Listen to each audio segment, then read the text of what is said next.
మిత్రమా, నేటి సమాజంలో అణిగిమణిగి ఉంటే అవసరం కోసం అంటారు.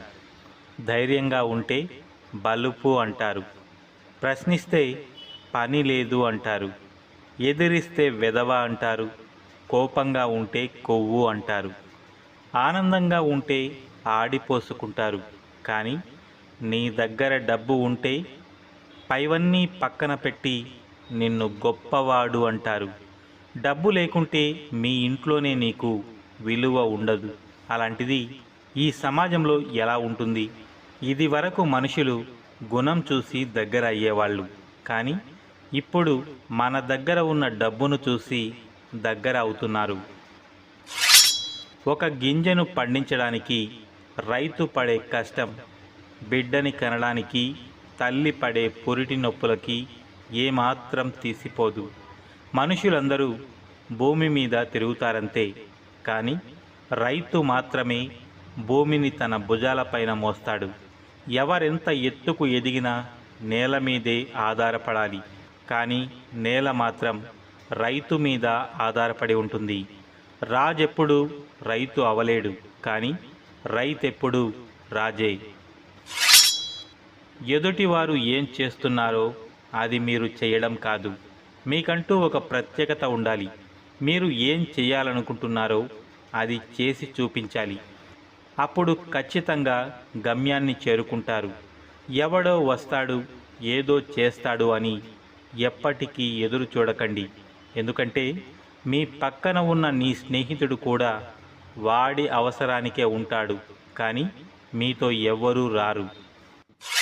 సుడి ఉన్నవాడికి హాయిగా కూర్చుని తిన్నా కూడా వాడి సంపద పెరుగుతూనే ఉంటుంది. దురదృష్టవంతుడు ఎంత కష్టపడినా వాడిని దరిద్రం వెక్కిరిస్తూనే ఉంటుంది. కాబట్టి నువ్వు చేసే పని చిన్నది అని సిగ్గుపడకు. కోట్లు కూడబెట్టిన ప్రతి ఒక్కడు మొదట కూటికి లేనివాడే అని మరచిపోకు. విత్తనం మట్టిలో ఉండగానే చీమలు పురుగులు తినేయాలని చూస్తాయి. వాటిని తప్పించుకొని మొలకెత్తుతూ ఉంటే పక్షులు దాన్ని పసిగట్టి పొడిచి తినేయాలని చూస్తాయి. తర్వాత అది పెరుగుతూ ఉంటే పశువులు దానిని తినేయాలని చూస్తాయి. అయినా అది తట్టుకొని ఎదిగి వృక్షంలా మారితే ఇంతకాలం దాని ఎదుగుదలను అడ్డుకున్న ఆ జీవులన్నీ దాని నీడలోనే తలదాచుకుంటాయి. అదేవిధంగా నీ ఎదుగుదలను చూసి ఈరోజు ఈర్ష్యపడిన వారే రేపు నీ సహాయం కోరతారు. అప్పటి వరకు నీకు కావాల్సిందల్లా ఒక్క ఓపిక మాత్రమే. బయటి వారిని మెప్పించడం కోసం నీ సొంత వారిని నొప్పించకు. బయటి వారు నీ ఆనందంలో మాత్రమే జతగా నిలుస్తారు, కానీ సొంతవారు నీ ఆనందాన్ని రెట్టింపు చేస్తారు. కష్ట సుఖాలలో నీకు అండగా నిలుస్తారు. కష్టాలు వచ్చాయని ఏడుస్తూ కూర్చుంటే కష్టాలు నీ బంధువులుగా మారి తరచూ నీ ఇంటి తలుపు తడుతూ తిష్ట వేసుకుని కూర్చుంటాయి. ఎన్ని కష్టాలు వచ్చినా నవ్వుతూ ఉండు. నీ నవ్వుల శబ్దానికి భయపడి కష్టాలు నీ ఇంటి గేటు కూడా తాకకుండా పారిపోతాయి. పైకి కనిపించే మంచితనం కన్నా లోపల ఉండే విషపు గుణం చాలా ప్రమాదకరం. అందరినీ నమ్మడం మీ మంచితనమే అయినా వెన్నుపోటును గ్రహించగలిగే ముందు చూపు కూడా చాలా అవసరం. మీరు కంటితో చూడనివి, చెవులతో విననివి ఎప్పుడూ నమ్మవద్దు, ఇతరులకు చెప్పవద్దు. ఎందుకంటే కొంతమంది చెప్పే మాటల వల్ల కొన్ని స్నేహాలు చెడిపోతాయి, కుటుంబ బంధాలు విడిపోతాయి. ఒక స్త్రీ నవ్వినందుకు కురుక్షేత్రం జరిగింది. ఒక స్త్రీ శోకం లంకా నగరాన్ని దహించి వేసింది. స్త్రీ అనుకుంటే ఏదైనా చేయగలదు. అమ్మల అమృతం కురిపించగలదు. తలచుకుంటే నీ తలరాతను మార్చగలదు. అదే స్త్రీ గొప్పతనం.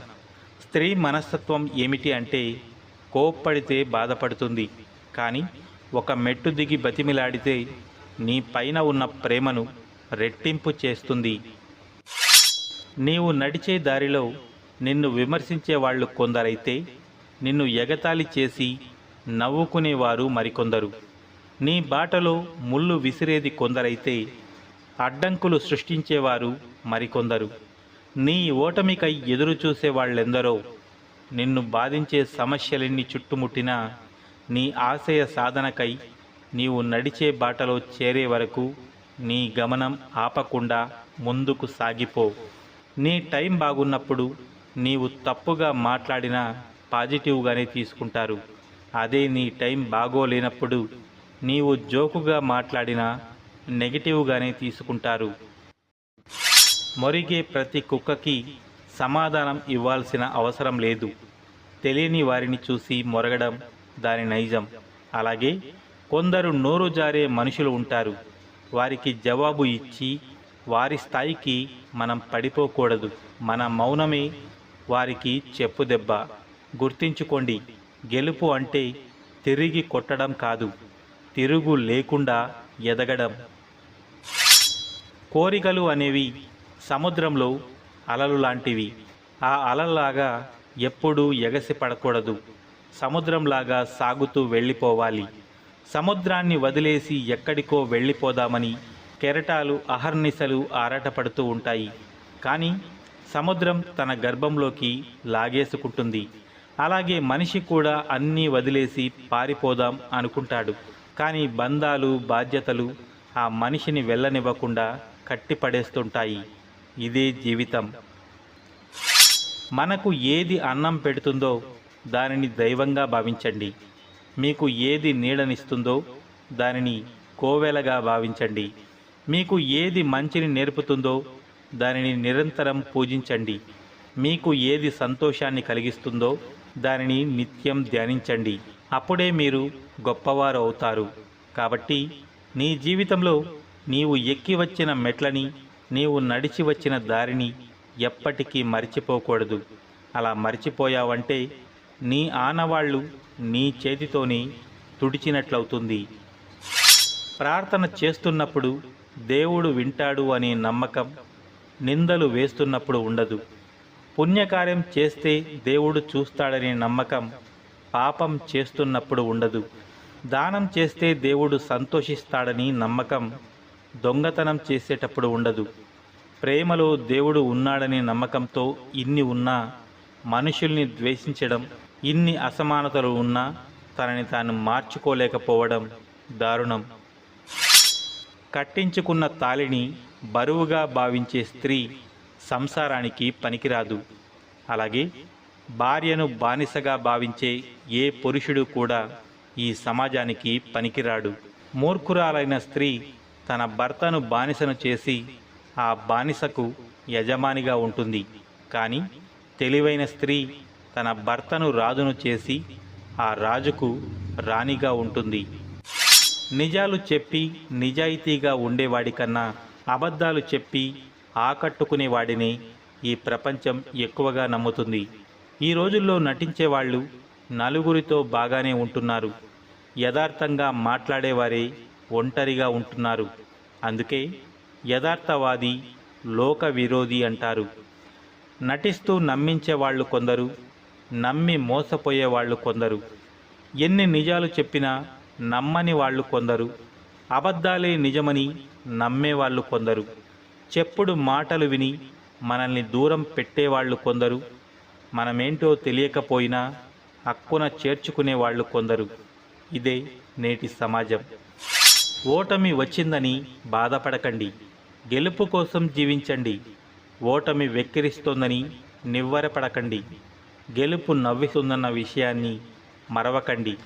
ఓటమికి కారణం మీరైతే గెలుపుకు కారణం ఎవరవ్వాలి? ఓడితే నేర్చుకోండి, గెలిస్తే పంచుకోండి. కానీ ఎవరి ముందు తల వంచకండి. మిమ్మల్ని మీరు తక్కువ చేసుకోకండి. మీలో కూడా ఒక అద్భుతమైన శక్తి ఉందని నమ్మండి. అప్పుడే ఏదైనా చేస్తారు, ఏదైనా సాధిస్తారు. యథార్థమైన మాటలు ఎప్పుడు చేదుగా ఉంటాయి. అందుకే వాటిని మనుషులు వినరు. అబద్ధాలతో పలికే మాటలు తీయగా ఉంటాయి. అందుకే అందరూ వాటిని ఎక్కువగా వింటారు, నమ్ముతారు. సూటిగా మాట్లాడేవారిని అసహించుకోవడం, మాయ మాటలు చెప్పేవారిని గుడ్డిగా నమ్మడం ఈ సమాజానికి అలవాటే. జీవితంలో తెలుసుకోవాల్సిన ముఖ్యమైన విషయం ఏమిటంటే, నీకు సమయం వచ్చేంత వరకు ఇతరులు కలిగించే నొప్పిని భరించాల్సి ఉంటుంది. అలాగని భయపడుతూ కూర్చుంటే బతకలేరు. తప్పో ఒప్పో చేసి చూడండి. గెలుపైతే మిమ్మల్ని ముందుకు నడిపిస్తుంది, ఓటమి పాలైతే తర్వాత ఏం చేయాలో నేర్పిస్తుంది. ఎన్ని అవమానాలు జరిగినా సహించు, ఎన్ని కష్టాలు వచ్చినా ఎదిరించు, ఎన్ని మాటలు ఎవరు అన్నా కూడా ఓపికతో విను. ఎంత దుఃఖం వచ్చినా కూడా పెదవి పైన చిరునవ్వును చెరగనివ్వకు. ఎందుకంటే నీ జీవితంలో జరిగే విషయాలన్నీ తారుమారు అయ్యి నీకు ఆపోజిట్గా ఉండే వాళ్ళే నీ పక్కన చేరి నీకు సపోర్ట్ చేసే ఏదో ఒక రోజు వస్తుంది. అప్పుడు నీవేంటో అందరికీ తెలుస్తుంది. ఎంత కష్టం వచ్చినా నీ బాధలు ఎవ్వరికీ చెప్పకు. ఈ లోకం ఎంత విచిత్రమైనది అంటే, మనం పంచుకున్న కష్టాలను కూడా 10 రకాలుగా తప్పులు తీసే రకం.